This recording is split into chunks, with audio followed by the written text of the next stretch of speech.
baby. Mi gente, you already know who it is. It's the Radioactive Papi, Danny Limelight, United Wrestling Network World Heavyweight Champion. And make sure you tune into the Alliance blog every week. You heard it here first. Straight from Papi. Welcome. Do you know who I am? Who the hell are you? Who are those guys? And then there's the other guys. We're the other guys.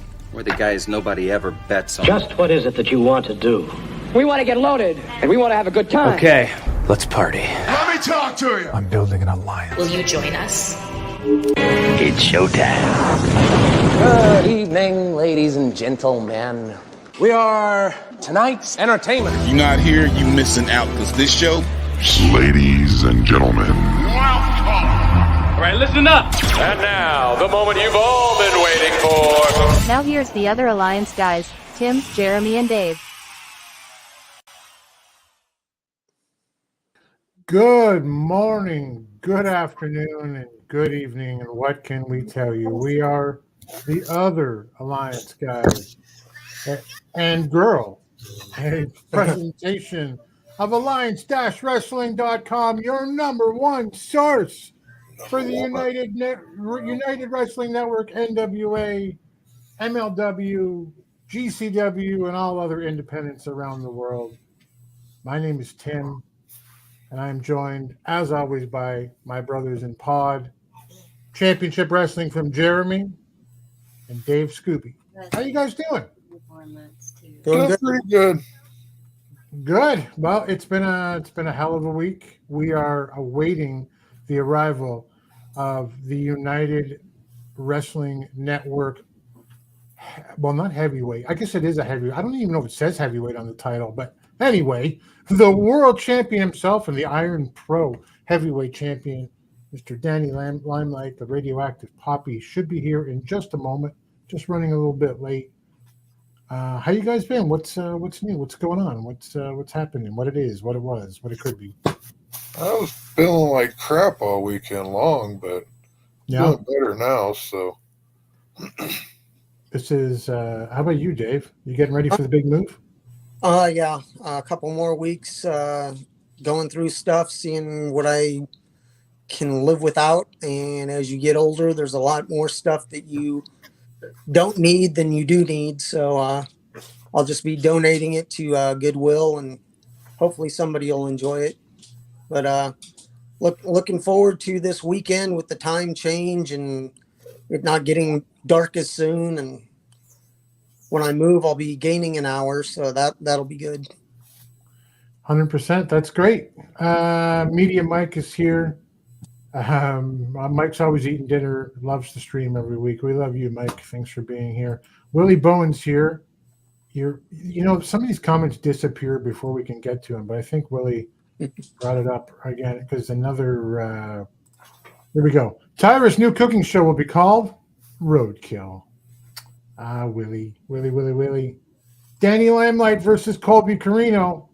Book it. Yes, please. Yes, please. Title Take my money. Title versus title, guys. What do you think? Oh, no, probably not going to happen. That particular is probably not going to happen.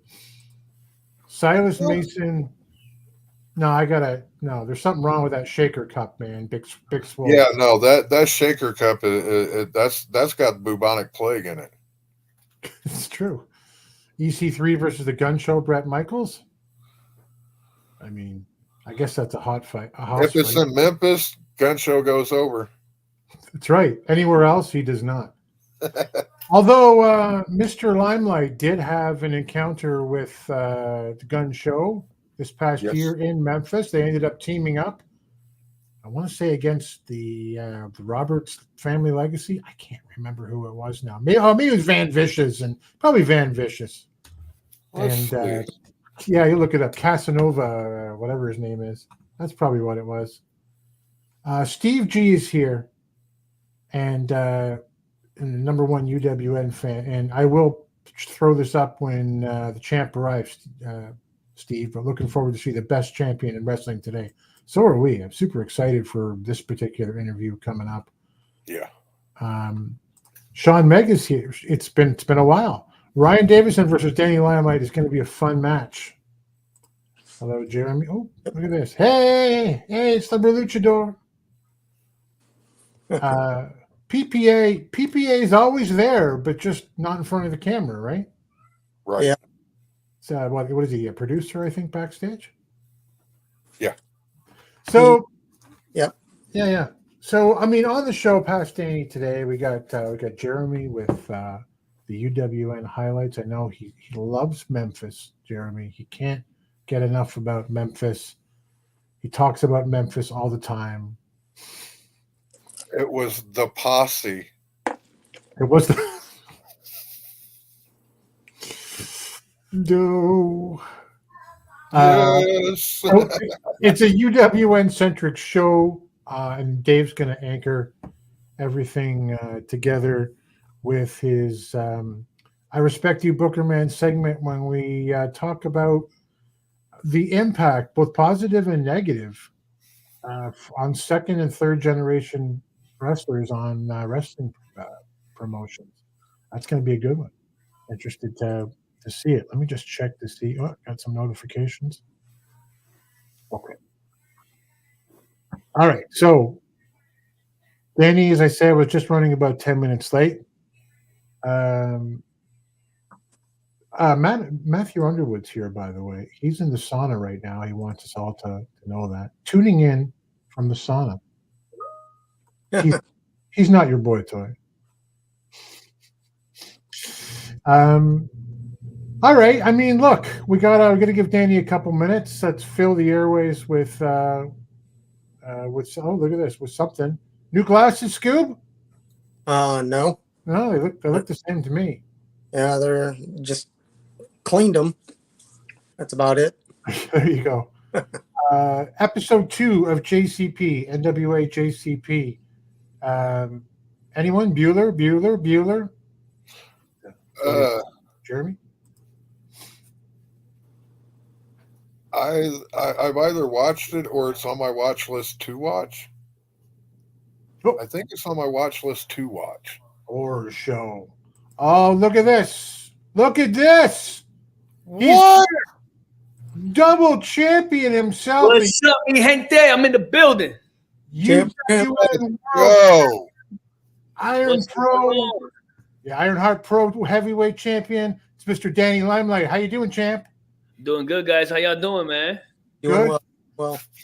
Thanks for dropping in, man. We are super excited to have you here, and I'm sorry Thanks for having me, man. Yeah, absolutely. We're big fans of the UWN, big fans of championship wrestling, and thank you, love it. When Jay Cal set this up, we all just basically freaked out. So we're marking out for you to get in. Shout out to Jay Cal. Jay Cal's the man. That's it. Hey, Steve What's up, G. Willie? Steve G, one of our regulars here. I got to pop it back up here. Massive UWN fan said, "I'm looking forward to seeing the best champion in wrestling today." I see your comment, Steve. What up? Right here. Right here. Well, we got to get to that stuff, man. But that's that Ironheart Pro Championship right there for one. But I kind of hope we can go back to the beginning over the next 45 to 60 minutes and do it. Sort of run through how you got. They heavy, you know what I'm saying? They sit on my shoulders too long, you know. You're setting off alarms in airplanes, airports. Every time I go through security, they have to stop my bag, open it up, they check it. They're like, "Oh, this is heavy. What is in here?" Yeah, I have a secret compartment in here or something like. Papi repping the Brooklyn. Yeah. Always. Hardly home, but always repping. Absolutely. So you're from Brooklyn. You started, I think, in California, though. How'd that happen? Yeah, I didn't start wrestling until I was in Cali because I left New York at 17, and I went to the military. I was in the Marine Corps 10 years, which got me to California, and then that's when I started training to be a wrestler in Cali. 10 years in the Marine Corps. Thank you for your service. Sure. I was pulling up. I'm going to pitch it to these guys, so we'll go around. But I was pulling up. He opens the show every week. Can the Bodega survive? Oof. You're asking the hard questions 2 minutes into the interview. Yeah, I know. We gotta get into these things slowly. Well, you ever seen Lord of the Rings, Matthew? You know, into my precious. This right here is making everybody at United Wrestling Network lose their minds. Mm-hmm. Everybody is losing their minds for this right here. This beautiful piece of gold. And the only person keeping his sanity throughout this whole entire time is the United Wrestling World Champ, Danny Limelight. Look, Danny got everybody walking around in UWN like this. Yeah. I feel like Spider-Man fighting the for that gold. I got guys coming at me everywhere for this thing. Even my own brothers. What the hell's going on, man? I want to ask you before we kind of, maybe I'll jump ahead because we're talking about it right now. Yeah, we don't need to go all the way back to the beginning and bore them to death with why I started wrestling. We can jump right into the nitty gritty. You've done that. They don't even know who my favorite wrestler is. They don't even know why I started or my dream opponents. Well, let's get into the real meat and potatoes. All right, listen. As champ, then you've beaten Moose. You've beaten Filthy Tom Lawler. Shout out to Filthy Tom. Shout out to Filthy Tom, one of my favorites. You've beaten Zicky Dice. Filthy. I beat Zicky Dice, punk ass. You went the distance with Eddie Kingston. Yep. Who are we missing? Clark Connors. Jordan Clearwater. Clark Connors. Invictus Cash. Invictus. That's right. Azazel in Puerto Rico at IWA. Some other luchador in Mexico. Who else? Garrison Creed in Wisconsin. Mwambe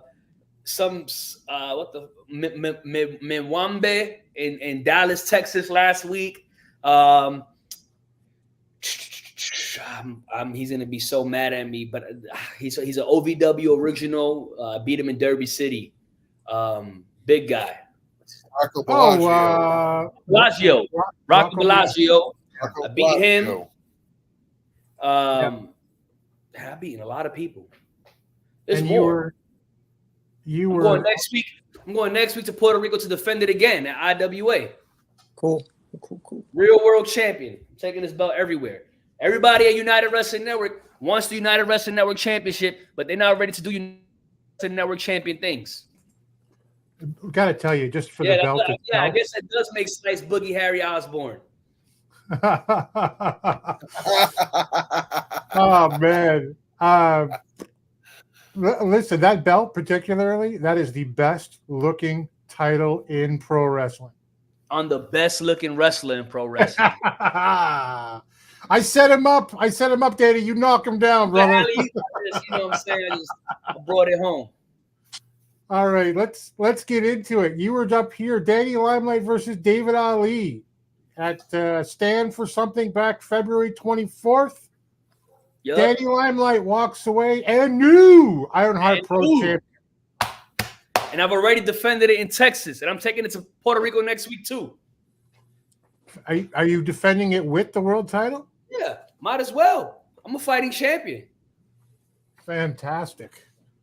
That is great. How'd that match go? Because we know that they're a new UWN affiliate, just got announced, and you walked in there right before the big announcement, the official announcement. Yep, took the title against Garrison Creed. They made the announcement that day. And David Ali, man, he's a hell of a competitor. He's been carrying Ironheart Pro on his back for a while. And, some people's back ain't built 450 plus days like mine. And so I had to come take the realms from him. But some people that know have been watching United Wrestling Network for a while, very familiar with David Ali from Championship Wrestling from Atlanta. I have wrestled Jordan Cruz. Every time I've been in the ring with Jordan Cruz, I've beat him. Fun fact, I actually knocked a tooth out his mouth in about 2018 in a street fight in San Diego at some show. I can't remember the name. But I knocked his tooth out doing a coast to coast with a steel chair. So Jordan Cruz, though, his last few months, he's elevated his game. I'm very proud of him. He's Mike Santana. He's trying to send all of LAX after me. Eddie Kingston, Slice Boogie. What's going on, man? Well, that's it. All right, Dave, you're up, man. Take over. I've been doing too much talking. Speaking of Slice Boogie, I saw you guys wrestle when you were 5150 in MLW up here in Philadelphia. Hold on. Lift your shirt up. Scooby. What that say? Bodega. Bodega. Yep.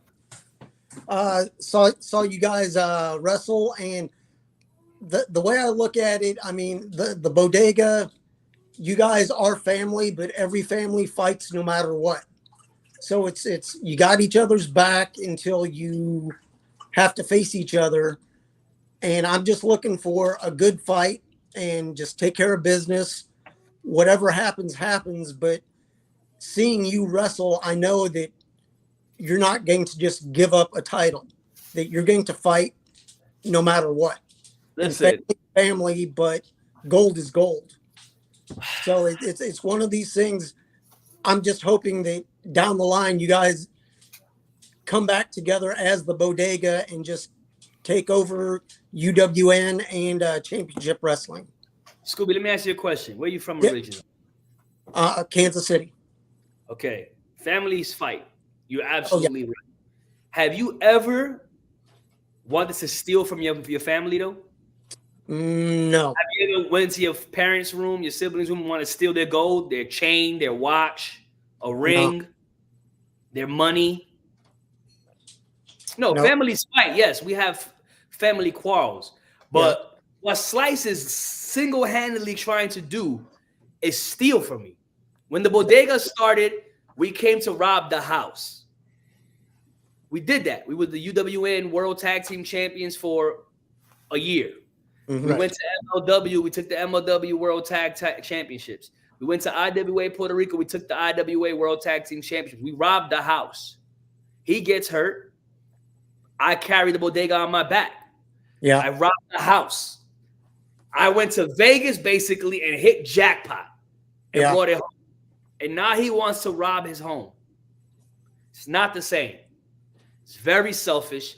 It's very greedy. And honestly, I keep trying to make up excuses for him. I keep trying to figure out a way to make sense of all this. Even Papo's acting weird now, asking questions, and he's upset he hasn't had a title shot, and he's wondering where Slice Boogie's at.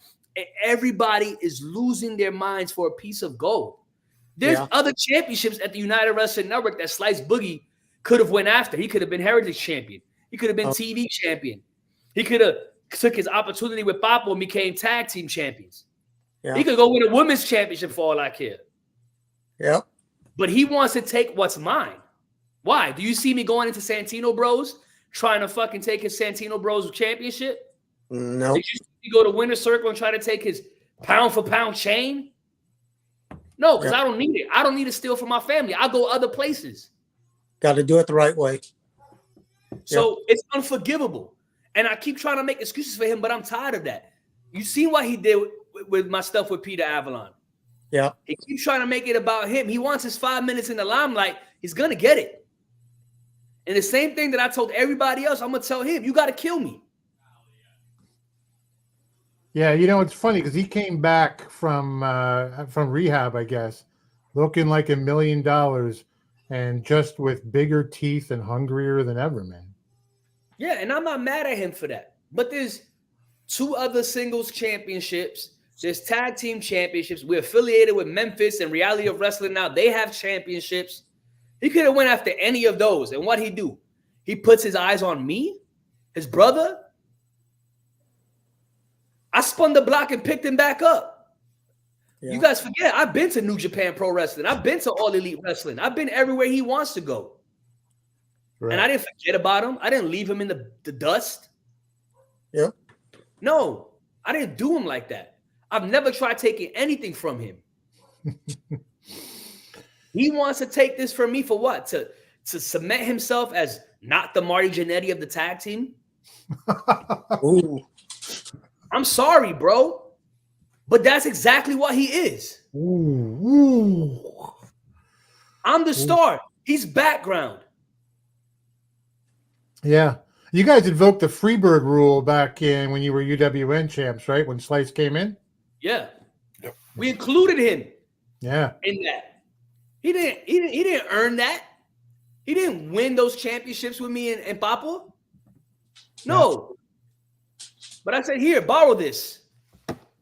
So Buddy Roberts of the Bodega, you and Papo or And speaking on Papa, he's been acting silly too lately. I don't know what's going on in his mind. It's like people seem to forget that we're supposed to be a family. We're supposed to be a team. Yeah. Right. Go beat up on everybody else. Exactly. All these guys jumping me, coming after me, trying to take this from me. Go beat them up. Go take their championships. You want to join that bandwagon and come after me too? For what? You can't do what I do. Tell him Slice how it is. Slice Boogie is a big fish in a small pond. You can't do what I do, Slice. You can't take this championship everywhere. Coast to coast, different countries, islands, everywhere. We need you up here in Canada, my man. I've been trying to get up there, man. I don't know what's up with the Canadians up there. We got a good indie wrestling scene. I'll tell them. It's on my list. I'll come defend this championship in Canada. Sure. I never been up there. I got some mommies up there I would like to go see. All right, Jeremy, what you got, brother? So you alluded to earlier that you have to be a spider. You have to have all them arms and legs to fend off everybody that's coming at you. And I was shocked whenever Slice came out and made his intentions known that he was coming after the gold.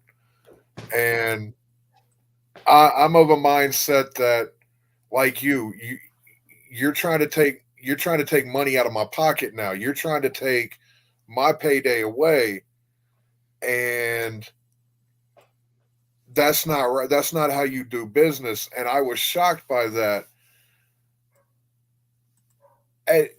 What went through your mind whenever he made his intentions known? Like, how that had to sting a little bit, right? I felt betrayed, bro. I'm gonna tell y'all something, bro. Straight up. Slice knows I have kids.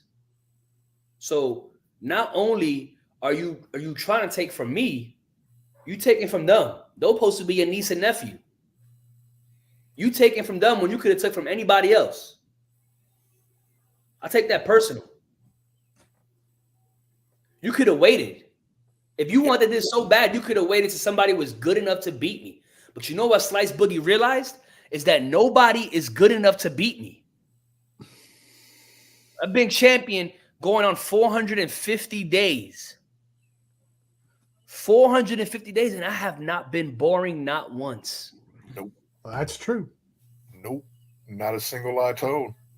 Who do you want to see step up? If, once you've put Slice Boogie down, who would you like to say, well, that's a guy I'd like to defend the title against? Leo Rush, JT Dunn, Chandler Hopkins, Will All Day, Eli Knight. Those are great names. Anybody. Fred Rosser. Oh, yeah, 100%. Michael Bennett. Yeah. Who else? Anybody from anywhere, from any company, from any country. Not my brother. That's stab in the back. We hear you. He tries to paint this picture that Danny had his time. I supported Danny. Nah, I bet if you go back and you look at footage, you can see him eyeing this from the beginning. I bet if you go back and you watch everything, you could see him, his jealousy in his eyes. Not liking the fact that he's not the star. But here's the thing. Do you know how a star is formed? Anybody? Does anybody know how a star is formed? Please, I would love to hear your opinions. No. Back to you, man. We're just listening. Look, knots contain sufficient mass that the gas and dust can begin to collapse from gravitational attraction. As it collapses, pressure from gravity causes the material at the center to heat up, creating a protostar. One day, that core becomes hot enough to ignite a fusion, and then boom, a star is born, right?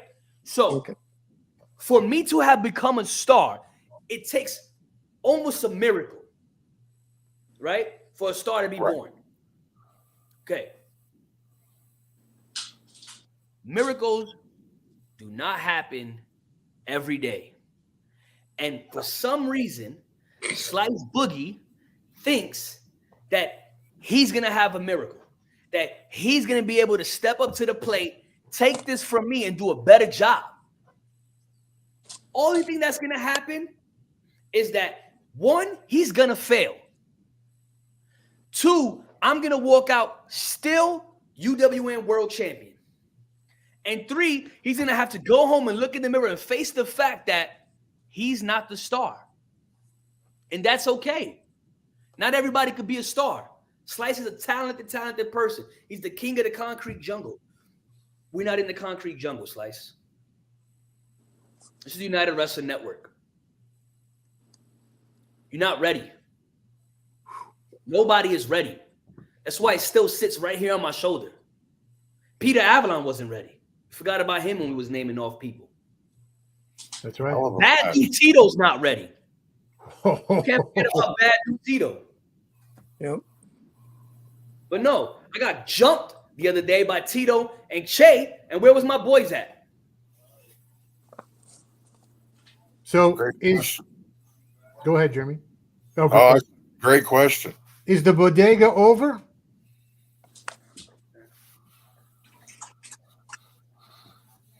All I know is that this Saturday I'll be at Reality of Wrestling for Booker T, wrestling Ryan Davidson for the Texas State Championship. And what's going to happen when I add that championship to my collection? Tuesday in Irvine, I'm defending my UWN World title against Alpha Zoe at West Coast Pro Wrestling and United Wrestling Network collaboration. At some point, I got to deal with Jack Banning for the stuff that he did a couple weeks ago. Mm-hmm. Yep. You ask if the bodega is over? I'm not worried about the bodega anymore. Apparently, I only have to worry about Danny Limelight because literally everybody is after Danny Limelight, and I have no backup. Yeah. Dave, over to you, my friend. I do remember you being on NCIS and doing some acting and doing some stunt work. Are you looking to continue wrestling as long as you can and then slide over into doing stunt work or acting? So I am an award-winning filmmaker. I wrote a short film named Joe Riv that won 6 awards at the festivals. I'm an award-winning writer, award-winning actor. Yes, I did an episode of NCIS. I also am on a Netflix show called The Brother Son, starring Michelle Yeoh. I've done a movie named Dark Acid that was in theaters in September. I was in another movie called Lord of the Streets, which is now available on Tubi. I just finished filming a movie in Mississippi called Play Dirty, starring Theo Rossi and Ron Perlman. I also finished filming for an Amazon show in December called On Call, where I played this gangster named El Monstro. I just finished writing and producing a short film called The Artifact that I wrote, produced, starred in, stunt coordinated. I even gave Slice a role in the film.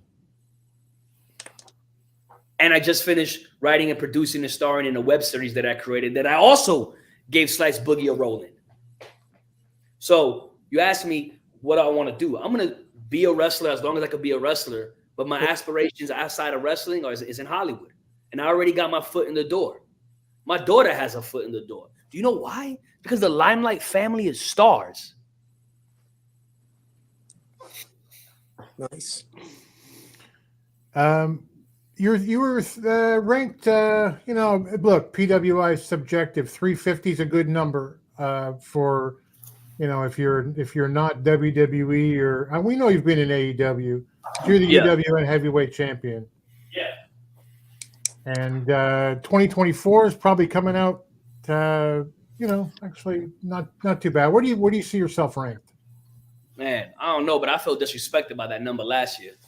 Yeah. This year, if they're doing their job, you look at all the people I've defeated in 1 year, a 450-day reign.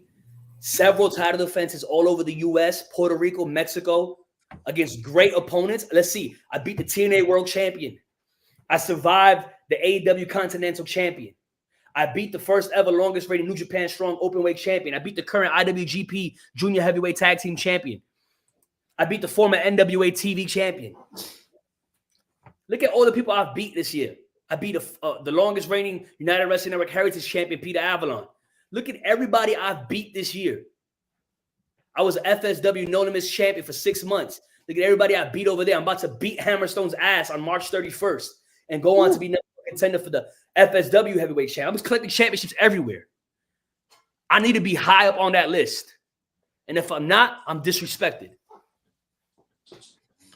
Would you say you're following and look, no disrespect in this, but are you following the Matt Cardona model that was put out? You're everywhere. You're winning belts. You're taking names. You're making a name for yourself everywhere you go.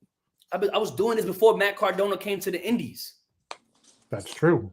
I just don't have the Matt Cardona WWE buzz. Shout out to Matt Cardona. He's doing his damn thing, but put some respect on my name. I've been doing this. When I left AEW, everybody thought I was going to be done. I've been doing this. 100%. Last year alone, I had 3 different championships from 3 different companies. 3 months into this year, I already have 2 championships. About to win another one at Reality of Wrestling. About to win another one at FSW. I plan on having 4 championships before the summer begins.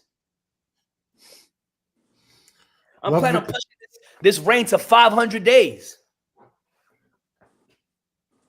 Fantastic. I love the confidence. That's what it's all about. And obviously you got the skill to back it up. And you're one of our favorites for sure. How long before WWE comes calling? Just knocking on the limelight tomorrow. What's that? I hope they call tomorrow so I can walk into UWN and say, now you guys can see who's good enough. Because nobody was able to stop me and just relinquish the belt and walk off into the sunset. I beat everybody already. Slice wants to get his ass whipped next. He could get this work. Tito wants to work. He could get this work. Jack Banning wants to get it. He can get it too. Line the bozos up. I'm going to knock every last one of them down. That's awesome. Dave, what do you got? Let's see here. Well, going forward. Right, Steve, say it louder, Steve. Oh, okay. Fighting champion. Defending this everywhere. Going forward this year, you being a traveling champion and an actual universal champion, who would you like to face? Whether it be for a belt or just to be in the ring, who would you like to? Who's your top opponent that you haven't had a chance to fight yet? Like on the independent scene or like in general? In general, anywhere. Roman Reigns. Roman Reigns. Roman Reigns. He's the guy. That's the answer. He's the guy in pro wrestling. And I mean, as a champion, he doesn't seem to be doing too much fighting. I know they're putting it off until WrestleMania, but I mean, I respect what Roman Reigns has done. Oh, he cemented himself as the greatest champion of our generation over 1,000 days. I'm not even halfway there yet, so I'm not gonna talk down on Roman Reigns. Dragunov is killing it as the NXT World Champion. I love to wrestle Dragunov. Mm-hmm. You know, if we look at AEW, Will Ospreay, Daniel Bryan, Jay White.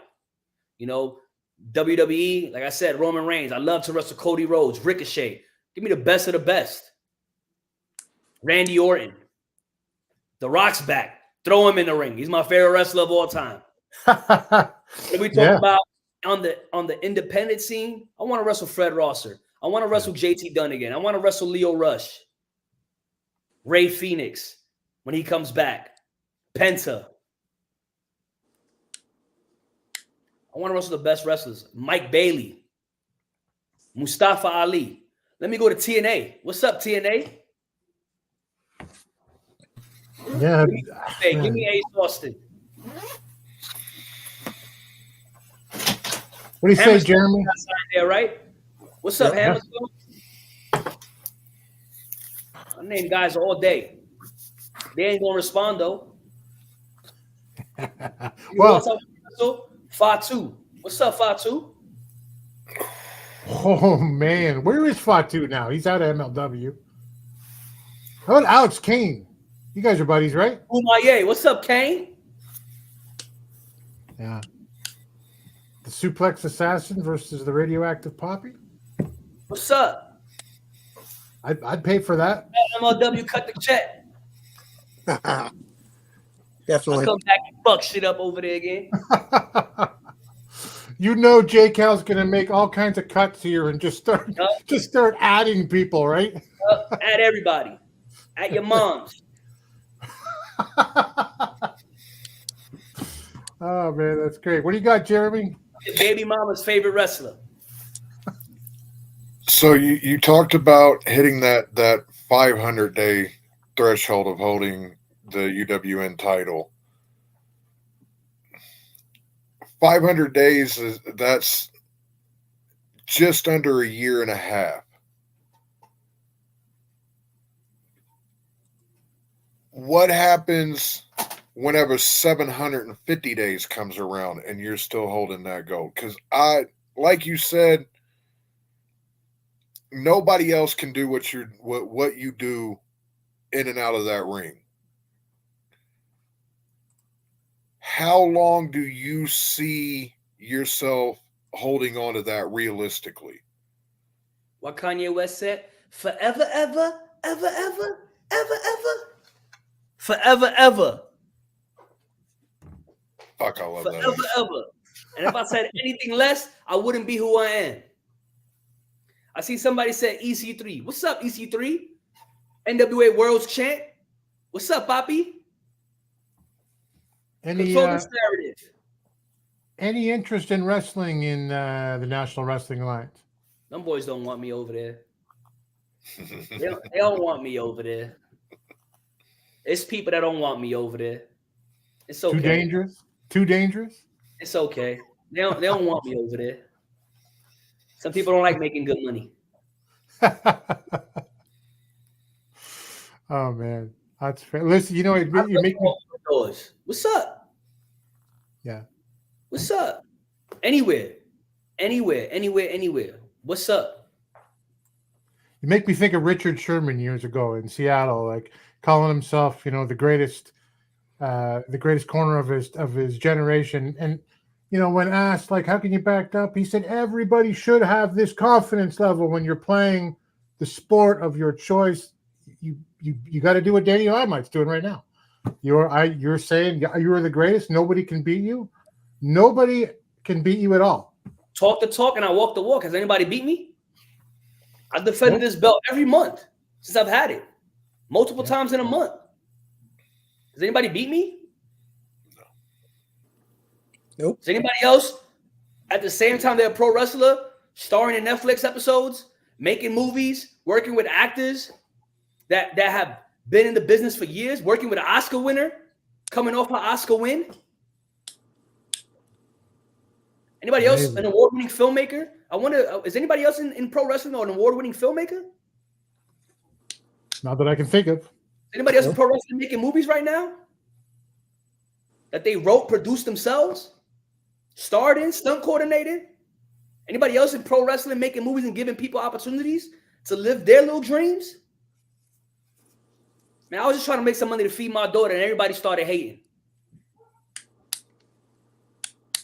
I feel like I'm coming across real aggressive, real disrespectful right now, but I'm upset because they don't want to give me my flowers. Because as soon as they give me them flowers, they know I'm gonna light them shits on fire.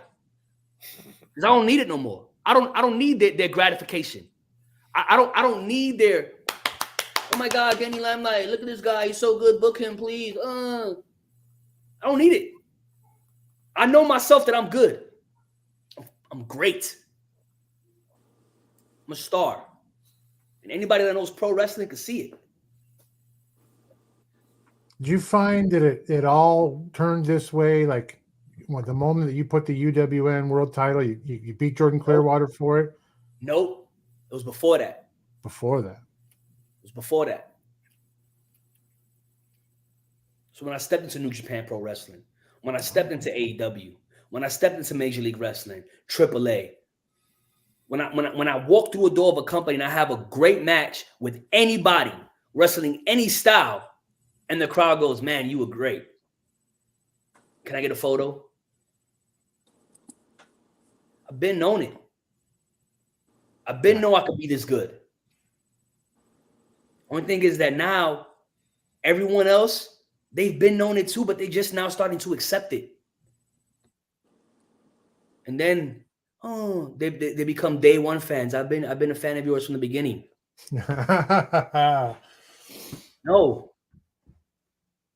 No, I'm getting frustrated,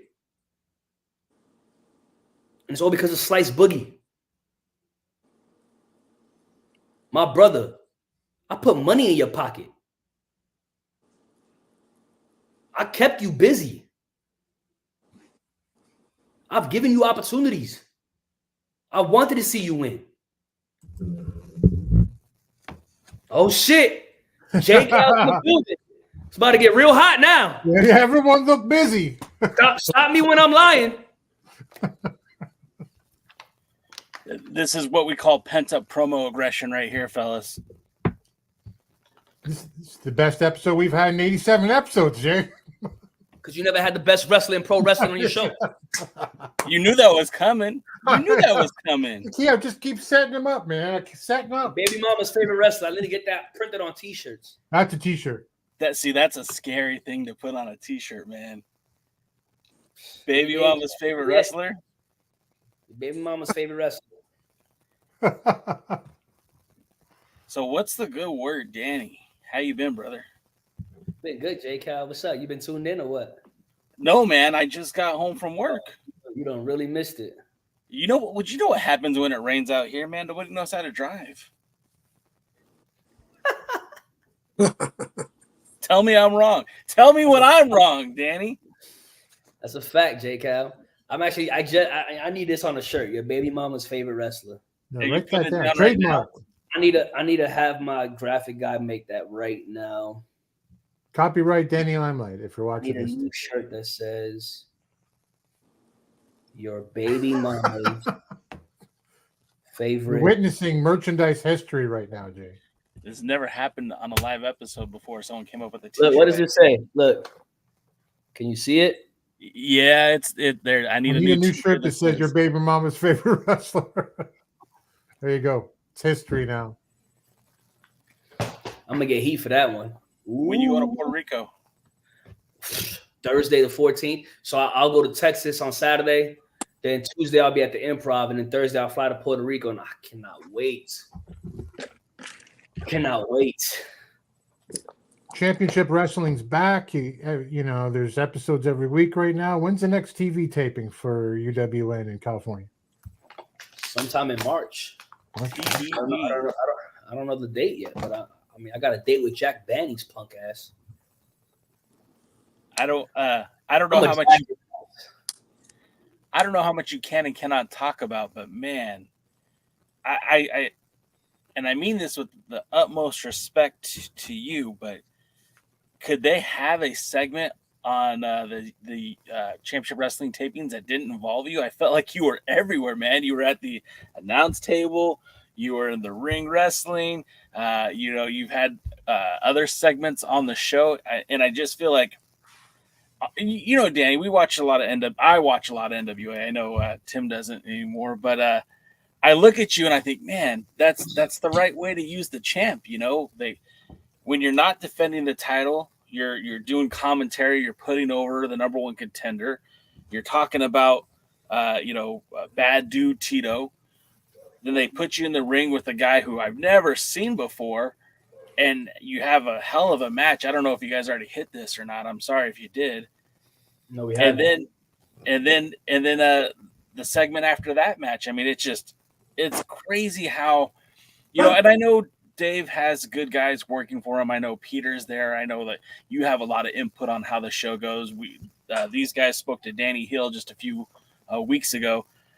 What goes into that process of writing the show? How much input do you have, and how often, are you consulted on how you're used on the show? I'm not. They just say to show up. To answer your question, do you know why that is, though, J. Cal? It's because I'm the star and everybody else's background. I should get that on the shirt, too. Hold on one second. Everyone else's background.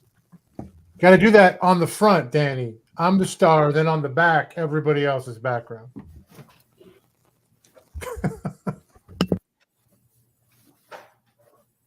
Did you get a cut of that bodega shirt that Dave's got on right now? Scooby's got on? That was my design. Wow. Yep. So there you go. What does that say? I need another shirt that says, I'm the star and everybody else's background. That's why.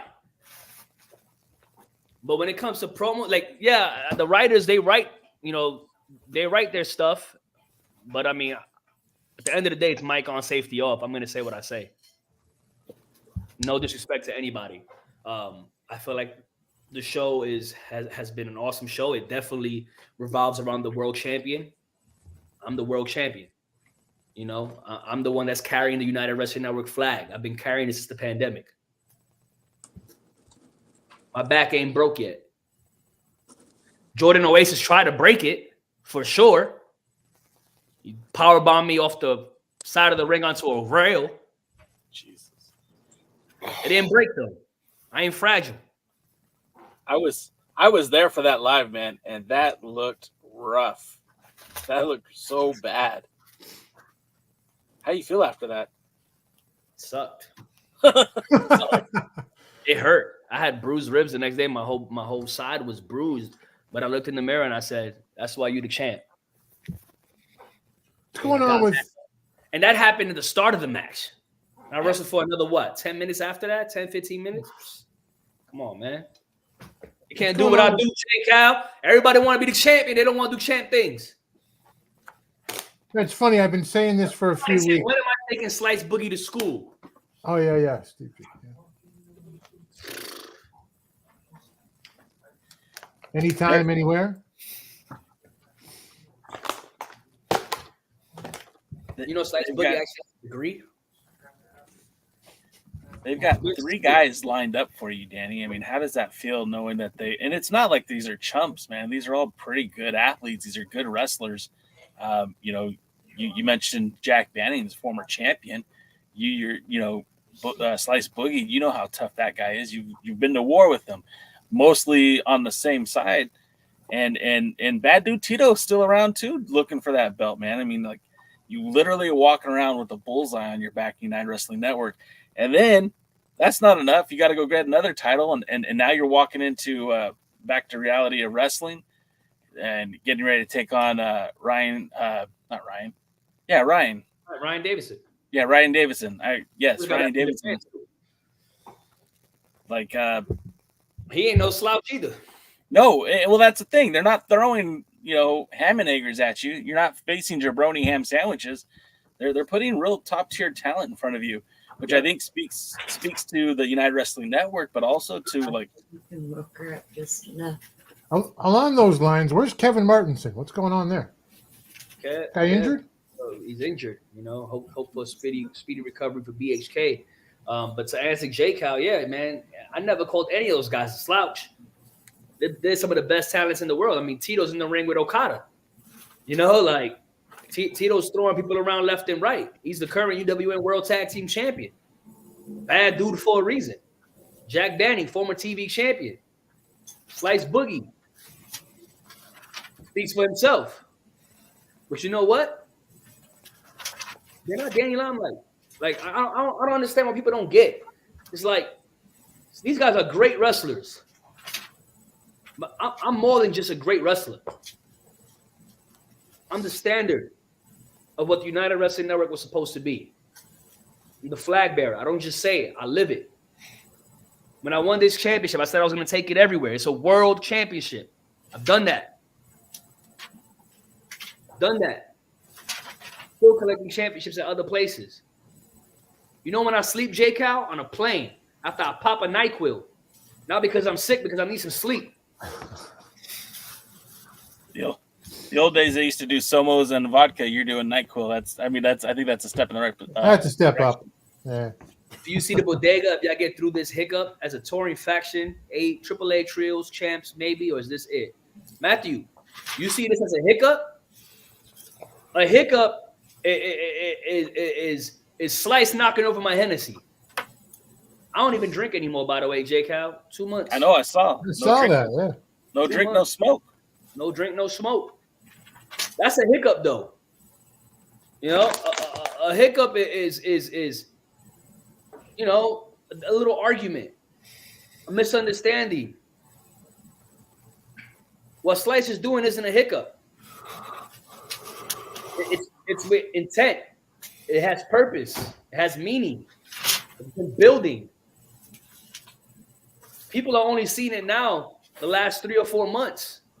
It's been longer than that. This has been eating him up for 450 days. In fact, it's probably been eating him up since he got injured. Or if not, when I beat him for the Golden Opportunity Tournament when I was the first ever winner. I've said it. He's playing a game of anything you could do, I can do better, but he can't. It's not a hiccup. I don't know if this is it for the bodega. Papo's trying to get a hold of Slice, trying to talk to Slice. I don't know what's going on in Papo's mind either.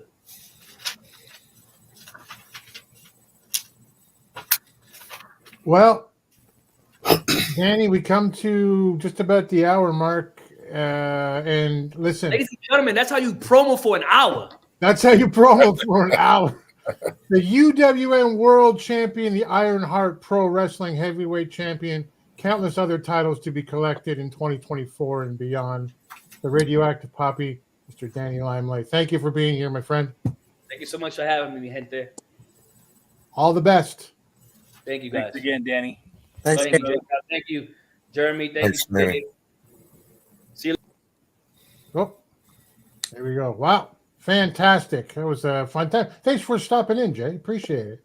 Yeah, I was on the way home when you messaged me, and like I said, a lot of rain today, so I wanted to just jump on and yeah, of course, you know, Danny Limelight's my guy. I've been on Team Limelight for a long time, so like to see him get some recognition, and of course, him coming on this show, which I think is probably the premier UWN podcast live stream right now. So wanted to say what's up and see how you guys are doing. Didn't kick him out. It happens. No. We put him backstage and he left on his own. Oh, Mike says Boogie gonna dim the limelight. Didn't say that when he was here, Mike. No, and the thing about it, and I'll shut up in a second, but the thing about it is there are like 3 legitimate challengers to his goal right now in the United Wrestling Network. And I know we don't do a lot of NWA talk on the other alliance guys, but I wish there were 3 legitimate challengers to EC3's 10 pounds of gold right now. I wish they had built up somebodies to be in a place where EC3 has to look over his shoulder, you know, has to look over his back, because you've got Danny Limelight, you know, he's literally, when those shows air, and I don't want to give out spoilers, you're going to see, man, that he is a marked man in the United Wrestling Network, and it's dangerous out there. Yeah. With the roster that the NWA has compared to the roster that Marquez has for championship wrestling, there's a lot of parallels there, a lot of similarities. There is absolutely no reason at all that EC3 does not have any viable competitors just in the NWA. I'm not talking about Joe Kazana or Rep or Exo, whatever. Yeah. I'm not talking about any of those other, just in the NWA. Yeah. It's ridiculous. It's true. But that's because of booking, right? That's entirely what that's about. You get a guy like Danny Limelight, an athlete like Danny Limelight, with a mouth like Danny Limelight, right? Who just tells you it's the Richard Sherman. Like, hey, listen, I'm the greatest there is, right? Prove me up. This belt says I am, and you can't argue. I love the aggression. I love the promo. I think it's amazing. It was whenever I asked him realistically, how long can you hold that title? Had he said anything other than forever, I would have asked him, then why the fuck are you holding it now? There you go. There you go. Jeremy, you want to go right into UWN stuff? You want to go right into championship wrestling from Jeremy? Yeah, it'll be short. Okay, it's going to be, the video is going to be longer than the whole thing. No, but not by much. All right, here's the segment we call Championship Wrestling from Jeremy. I need all of you to stop what you're doing and listen. The following is a presentation of the United Wrestling Network. It's time for Championship Wrestling from Jeremy. All the news and information from around the UWN, Championship Wrestling, Derby City Wrestling, and Jeremy's personal favorite, Memphis Wrestling. Soon to be Ironheart Pro, I imagine. What's going on, my friend? So this week we had Memphis Wrestling. Nothing to write home about there, really. It wasn't an all-around bad show. But again, they're not there yet. The one thing that did stand out for me was the storyline with Reverend Ash Taylor and his little group. They're doing that one quite well. They're doing a nice little slow burn with that. Brother Bruce and Remarkable Ryan and Reverend Ash have been putting money into it. From their gear that they were wearing, they're investing in this. So I think that's an indication that they will probably be a major factor moving forward in this year in storylines. And again, like I said, the way that they're doing that story, it's a nice little slow build with it, and I'm interested in where they're going with it. It's quite intriguing. Over to the United Wrestling Network, we had another new episode, and then Derby City was a repeat of that episode. The match of the week this week was Danny Limelight versus Peter Avalon. Obviously Danny's still holding the belt, so he won. But just all around, again, a clinic. You've got two guys who have been with the UWN for a nice span of time now. Peter Avalon was on the very first show. So, and he's no slouch in the ring. He may not look imposing or anything, but I'm pretty sure that man could probably twist all of us in ways that we couldn't imagine given the opportunity. Not Jay, though. He wrestled in high school. I did too, but you know. I actually talked to Peter before that match just for a second. It wasn't like an interview or anything, and I said, "Damn, Peter, you're looking good, man." Because I mean, if you remember Peter when he debuted on NWA Hollywood back in the day, he was not a very big guy. He's very gangly, and he's definitely become not that. He's got some mass onto him, and I know that he's been working really hard on his body. And I'm like, so I guess you don't need to wrestle anymore now that you're just a body guy, right, Peter? And he kind of laughed and said, "Oh, I gotta do something." I go, "Yeah, but you can just mail it in now that you're a body guy." So, but he didn't mail it in. That was a great match. Oh God, no! There was no mailing in. There was no mailing in on either side with this. Not that I expected it to begin with. Like I said, two veterans of the company. You've got the world champion. You've got former what is it? 2-time Heritage champion. Yeah. Multi-time.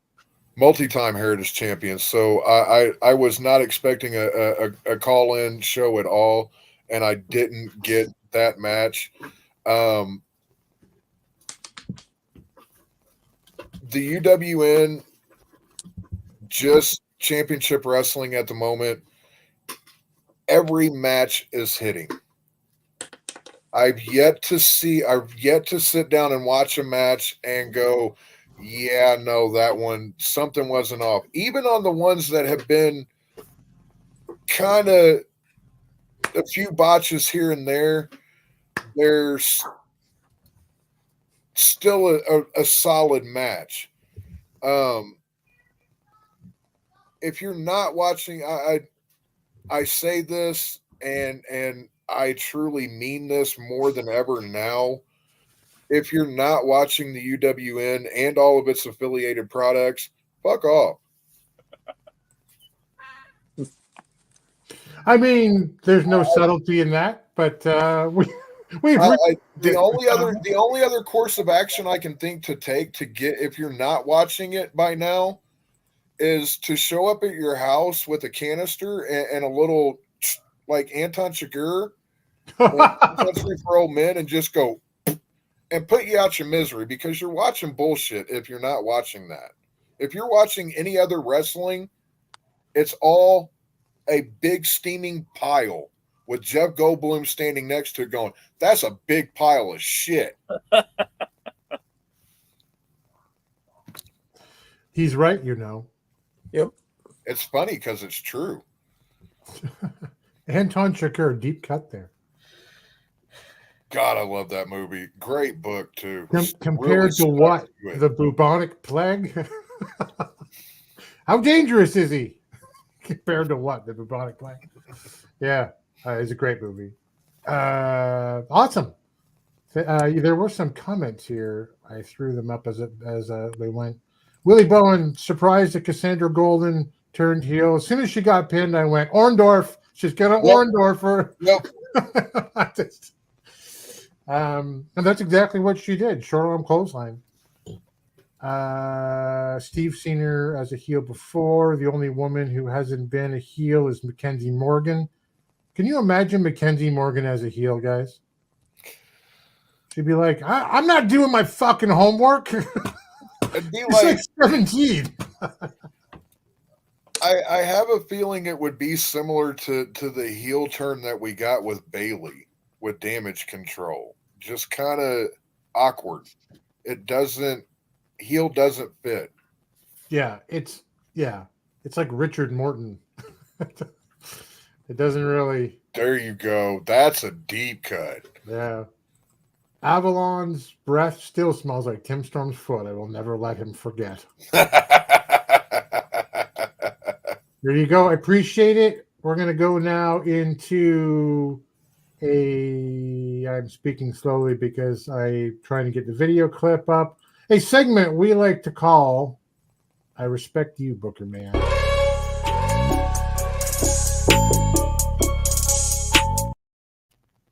Dave Scooby, anchoring the show, poses the question to us all and will provide the answer. How do second and third generation wrestlers help or hinder wrestling promotions? Take it away, buddy.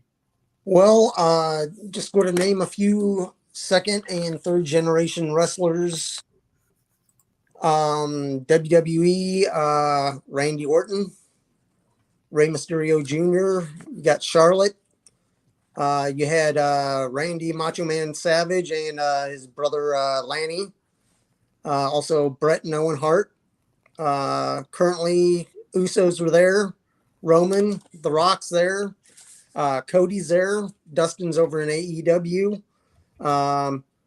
Kurt Hennig plus his son, Joe.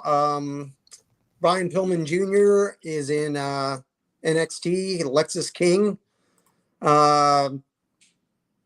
Wyndham Rotunda was there. A lot of these second and third generation wrestlers are better or as good as their parents, their aunts and uncles, their grandparents.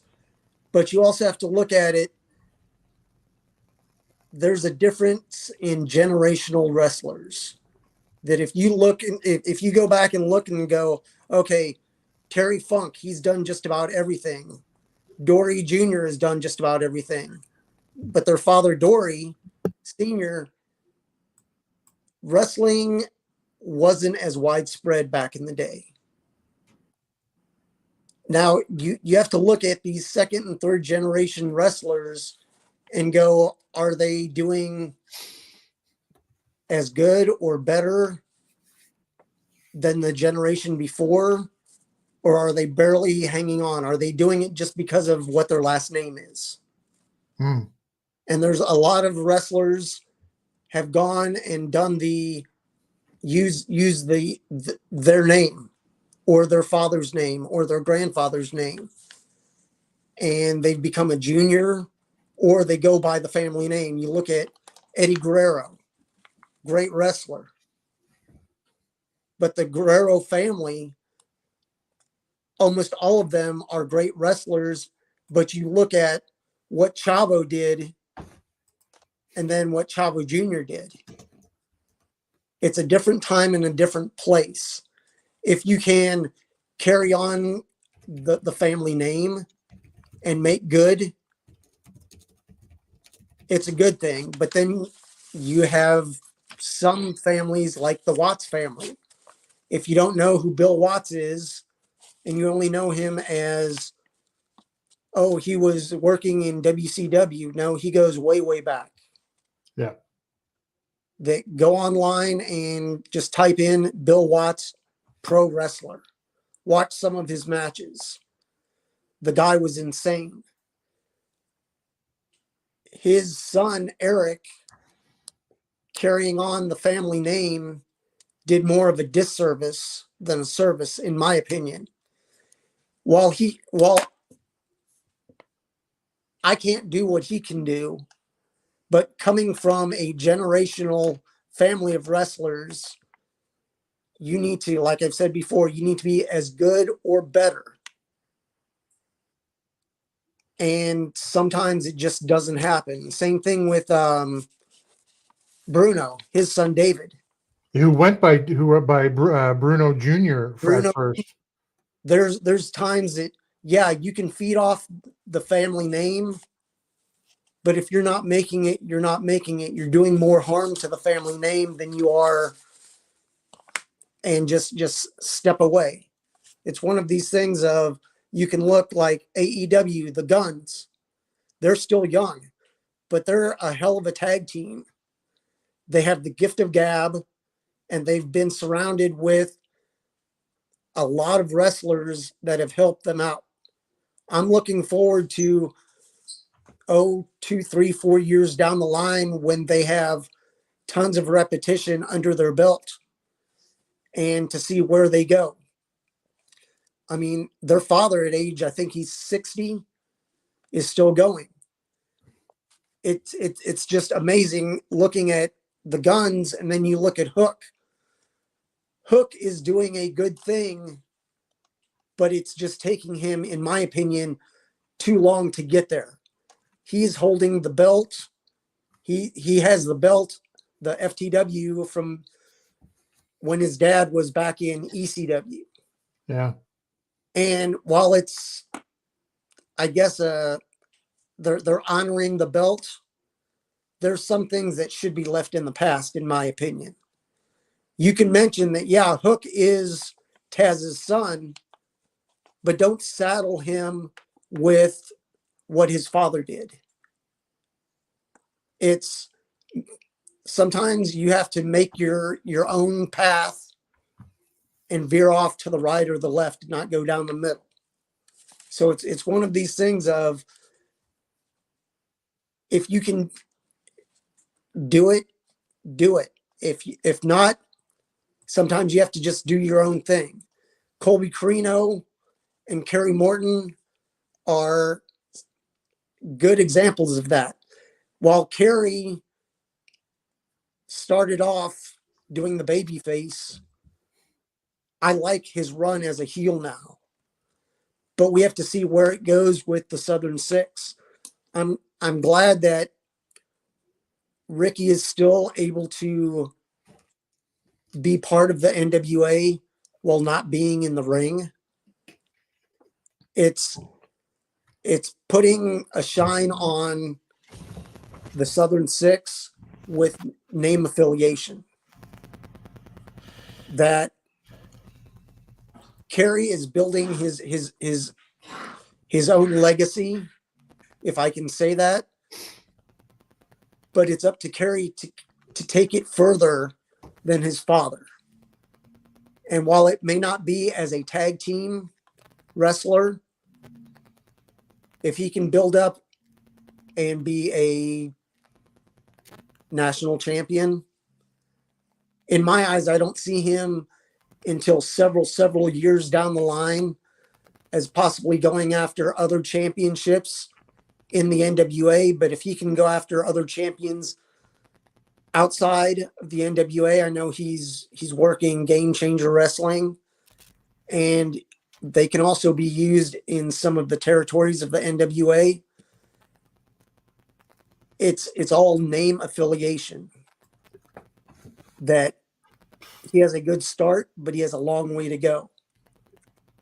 And while I myself am not a wrestler, I applaud what he's doing, but it's his choice. Same thing with the Kazanas. Their father, I've gone back and watched some of his wrestling, and he was a very good wrestler, but he was an enhancement wrestler. Mm-hmm. And he made everyone he wrestled with look good, whether they were a good wrestler or not. And it's one of these things of, if you look at it, sometimes the second and third generation wrestlers are good, even better than the previous generation. Or it comes to the point where somebody like Joe Kazana, while he was a good wrestler, he wasn't a big name wrestler. He did the job. But his sons are taking up the name and doing the wrestling and continuing the story. While it may not be of a championship family, it's one of those things of you carry on the tradition. It's not always about, oh, my dad was a 3-time champion, or he was this, he was this. They're carrying on the quote unquote family business. And in my opinion, that's a good thing. Miss Starr, Samantha Starr, is doing an okay job. I wish she could do better, but it all depends on how the booking goes. And you also look at, she comes from a strong wrestling family. But when you look at it, you don't always have to stack up to your family. I could see her more as a manager than a wrestler down the line. But it's one of those things that they've picked a road to go down, and they have to carry the load, that they know who their family is and what they need to do to either be as good or surpass their family. So it's one of these things, while there's many second and third generation wrestlers, I don't know, not all need to recognize their family. If you didn't know that Bo Dallas and Wyndham were the sons of IRS, that the WWE didn't go out of their way to tell you. Same thing with Brian Pillman Jr. He was known as Brian Pillman Jr. since he started. Now he's Alexis King. He's quote unquote dropping the name and making his own path. And it's one of those things of 6 of one, half dozen of another. if you can make it on name alone, props to you. But you have to back up where that name comes from. And I mean, you look at it, not all the wrestlers that are second and third generation were worth the hype. I mean, I mentioned San Martino, Eric Watts, also like Ted DiBiase Jr. While he was a good wrestler, he can't live up to his father. And the same thing that if you know who Ted DiBiase is and you only know him as $1 Million Man, go back and look up Ted DiBiase and just type in Black Glove. Also look up Iron Mike DiBiase, his father. So they're third generation right there. You look at it and go, okay, well, sometimes you have to know when to say when. That, I mean, David Flair, you're never going to stack up to your father. Charlotte Flair, possibly. But it's all different time, different place. But Charlotte is doing the Flair name a very good service in keeping that tradition and that legacy alive. But you also look at, I mean, like Curtis Axel, Joe Hennig. I don't know if he'll ever come to terms with what they did to him in the WWE. Yeah. Saddling him with Curtis Axel. You're naming me after my father and my grandfather. Wow. Is that a heavy load? Just let me be me. Sometimes the name hurts. Sometimes it helps. Some of those didn't thrive because of the gimmicks that they were given. I mean, Bo Dallas, he's a great wrestler. But the gimmick, oh, you got a Bo leave. Okay, that's a little eye roller. But you look at where that family, the Rotunda family, all the wrestlers in that family, it's amazing what they did. But looking back on all the members of their family that have wrestled, it's one of those things that I see why they went with different names. That if you saddle them with a name, it's a family name, but sometimes you have to make your own path. Garrett Bischoff. Yep. Right. And I really didn't even think about that, but I mean, Garrett, same thing with, I mean, I don't think Hogan's son did anything, but I know they had his daughter. And whether it's wrestling or being a manager, just being involved in the family business. That, I mean, Eddie Guerrero's daughter. Yeah. She was in wrestling, and then due to whatever facts, whatever happened. It's sometimes it's paying for either the sins of the parents, grandparents, other family, that they're pushed a certain way.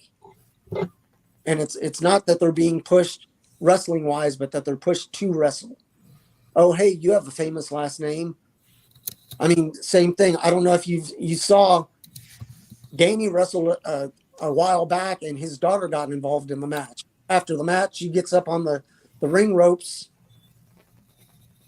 and she dives off onto the guy.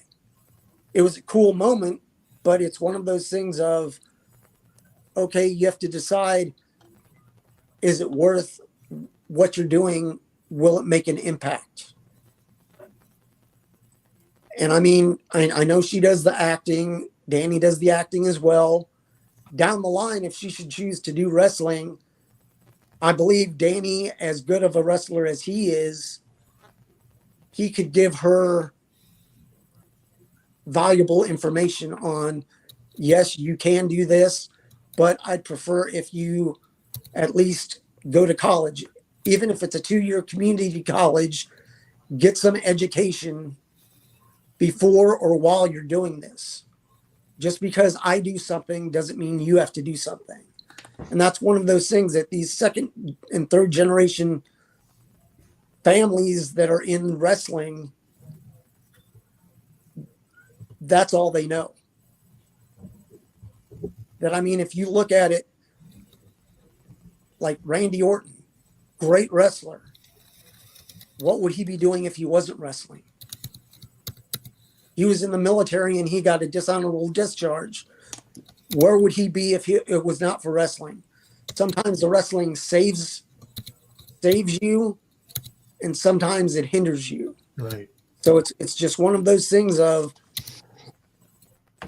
I realize they try to roll off of a family name or a legacy, but sometimes in changing a name or not allowing a wrestler to have their kids wrestle is a better thing. I mean, that's just my opinion. I mean, what do you guys think? I mean, there's tons of people that love wrestling, and I mean, there's tons of wrestlers out there, even on the independents, that are brothers, uncles, whatever. They have some attachment to wrestling, and they're just doing it because of that. So, I mean, it's... What do you say, guys? I mean, it's just, to me, it's just, you have to be very wary of what road you choose. I 100% agree with you. I mean, we think the name might be familiar to some of you. Some of you might have never heard it, but Reed Flair, Rick's other son, who was extremely gifted. He was very much the natural that Charlotte appears to be as well. And the pressures of trying to live up to his dad's legacy, you know, I'm sure there's other things involved, but you know, they found him dead of a black tar heroin overdose. Wow. And that's not something that anyone should take lightly. I mean, considering the amount of pressure that he was in to perform and to live up to the potential that his pops had, you know, just scary, right? Just devastating. And then, you know, again, a name that you didn't bring up as someone who went through those demons similarly, but came out on the other side is Colby Carino. You know, he had so much pressure. Like it's funny. This how old the Alliance guys have been around. We were talking about Colby Carino when he was 15, wrestling in a dangerous adrenaline wrestling gladiator ring, and almost earning a shot at the junior heavyweight championship. Wow! When he was a teenager, and you know, he succumbed to some of those demons that Reed was battling, and fortunately came out on the other side. But we look at him in the ring now, and I'll say it, he's way better in the ring than his pops ever was. Yep. And if he was maybe a foot taller and about 40 pounds heavier, he'd probably be in the WWE right now. It's hard. It's a hard life. We know that from talking to wrestlers. We know that from seeing the behind the scenes. And as a father myself, man, if my kids told me they wanted to be wrestlers, I'd do everything I could to talk them out of it. There's also those guys, I mean, to Scoop's point, you know, help and hinder. There's those guys who are right down the middle, like Ole Anderson's kid, Bryant Anderson, or Bryant Brockowski. Brock Anderson. No. That's Arn.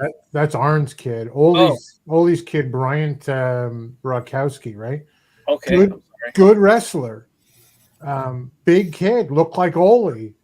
And all the talent that you need in the world, and just politics and being what they are, didn't make it. Went around and just, you know, and apparently I ended up really well in real life. He did very well for himself, but Yeah, there is certainly is. You know what I think too? You were talking, Jay, just a second ago about you talk your kids out of it. So would I. I think there's a lot of kids who are just, you imagine, how can I say this? So I think there's a lot of family situations when it comes to wrestling where you look at maybe Blackjack Mulligan looks at Barry Windham when he's growing up and goes, oh man, you're playing high school ball, and as soon as you're done, you're getting in the ring. And so, like, that's preordained, you would got to think, by your parents in some cases. And I don't know if David Flair pushed to be in the ring or he was just kind of along for the ride. Lacey Evans, Lacey Von Erich, Willie was saying, just kind of did her crazy thing for a while. I was a big fan of Lacey, by the way. Are you? Yeah, I bet you are. What about Tessa? Exactly. Tessa, and again, when you think about what they meant to their individual sport, you Tully Blanchard did so much for that Jim Crockett Promotions era and did a lot as a wrestler, had a lot of accomplishments, but you might even say that Tessa surpassed him in terms of being in the top of her field of being a women's wrestler. But hell, they even put the TNA or the Impact World title on her. She's the first woman to ever hold a male's world heavyweight championship in the industry. So that's kind of a big deal. Thank you, Sammy Callahan. Yeah. But you can say all kinds of stuff about Tessa Blanchard and you will 100% be right. Right? All the stuff when they talk about all the baggage that comes along with her, you're 100% right. Tessa Blanchard, child of Tully, raised by Magnum TA, right? With who's the stepfather. Mm-hmm. It was not ordained that she would be in wrestling. She went and trained and didn't tell either one of them that she was doing it. That is crazy. Did all of that on her own and then called up Terry Allen and said, okay, guess what? I need bookings. Help me out, right? They came and watched her, and Tully found out later, and that's nuts. So you even got those kids, I guess, every once in a while who just find their own way. And now you could see Tessa Blanchard wrestling for CMLL and in various independents in Mexico. Yeah, Kendall Windham, that's another one. Yeah. Who was Jimmy Jack Funk? Who was that? That wasn't Kendall, was it? No, Jimmy Jack Funk was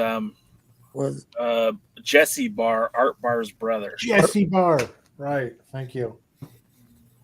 Oh, Vic Steamboat. Yeah, that's a sad story. Yeah, Art Barr. I mean, you're right, Scoob. They're all over the place, man, and that's great. It's a great talk. I appreciate it. There's lots of comments in there. I've been throwing up. Yeah, Jesse. Ricky Steamboat's son was who? Richie. Yeah, I think something happened there. Similar to Reed, he was excelling. In fact, he even wrestled a few matches with the NWA before signing with Florida Championship Wrestling.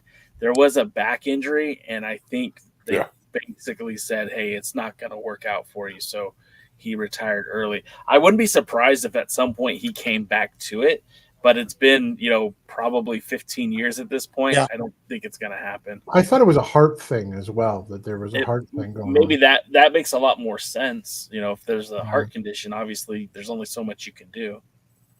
Yeah, Ricky Steamboat, random story. The guy's real name is Richard Blood. I mean, like you have lucked into the name Ricky Blood, and a promoter goes, you look like this famous surfer named Steamboat. We're going to call you Steamboat, and it sticks. But my name's Rick Blood.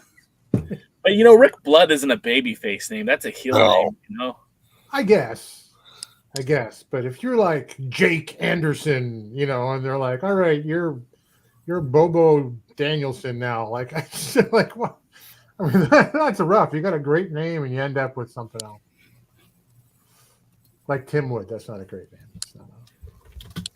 name. Listen, that's it. That's the end of the show. I got one last thing to go over with everybody, and I didn't want to bury it with the Danny Limelight coming on the show, and we do thank the world champion coming on. But for those of you here watching, which we privately have been chatting in the back, we think are more than at any point in our past at this point, this is my last show. I am giving up the podcast. These two fine gentlemen are carrying on, very quickly. For me, when the NWA made their changes to go to the CW app, I couldn't watch it anymore. And it also kind of took away the possibility of, the desire for me to want to go to their live shows, which is one of the best things to do, hanging out. Where Luke and I went and hung out with Jay and Scooby and at 75, and we're talking about Crockett Cup or something this year. And it really obviously, I think everybody knows the story. I won't go over it, but it took me right out of it. But what really hurt, I think, I never really talked about it too much before, was that Alliance Gold is NWA centric. I don't want to talk about their belts anymore either. And so I've just been kind of lingering out there for a few months, and I'm kind of super bitter about it, and it's been tiring and bitter as I wrote to Jay today. And I'm giving it all up. I'm giving up, Instagram and Twitter when it comes to Alliance Gold, and I'll still keep the Facebook page because all the belt bios are there, and it's all going to go away. I'm not leaving the Alliance for life, baby. Got the shirt on today. I'll still be in the Discord. Join the Discord. But I gotta step away. I don't love it anymore. My reason for doing it was taken away by the company that we did it for. Yeah, sorry, Mike. And look, if the NWA comes to Canada, and one thing we don't talk about on this show, because we're very kind, if it becomes good again, worth watching, maybe I'll step back in. Tim lost his smile. I thought of that today. I'm the Shawn Michaels of the Alliance. Oh my God. But it's been an amazing, I think, like 3-4 years now, just hanging out with the Alliance in one way or the other.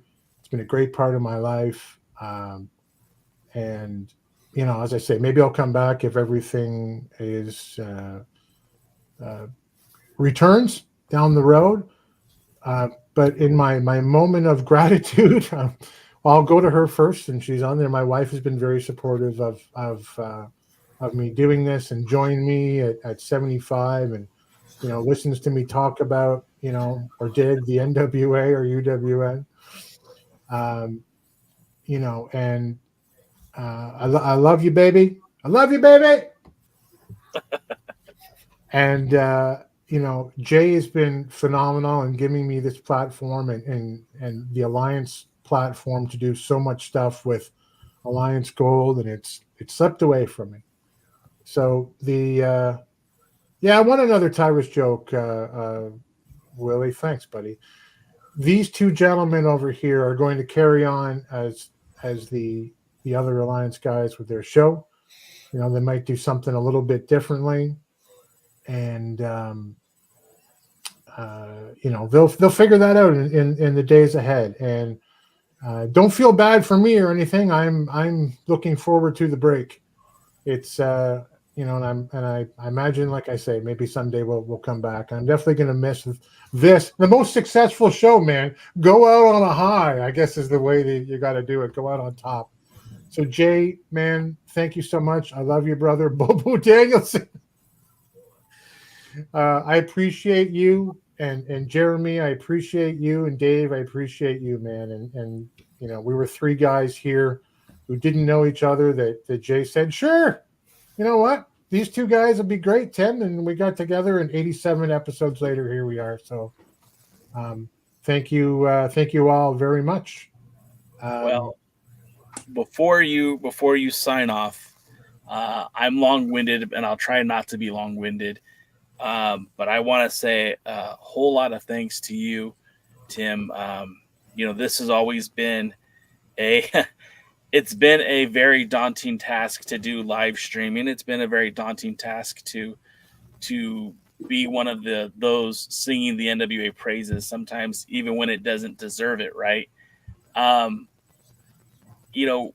When I met you via social media and you were doing the NWA Gold stuff, I saw the belts. I thought, man, this guy would be great.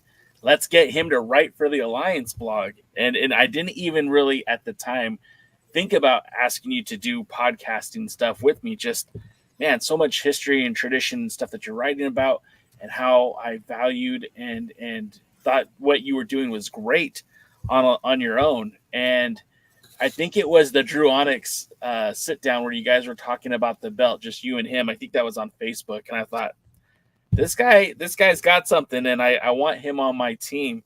And I'll be honest, man, I was recruiting. I was trying to get people to come on board with the Alliance guys. And, I might have talked to Dr.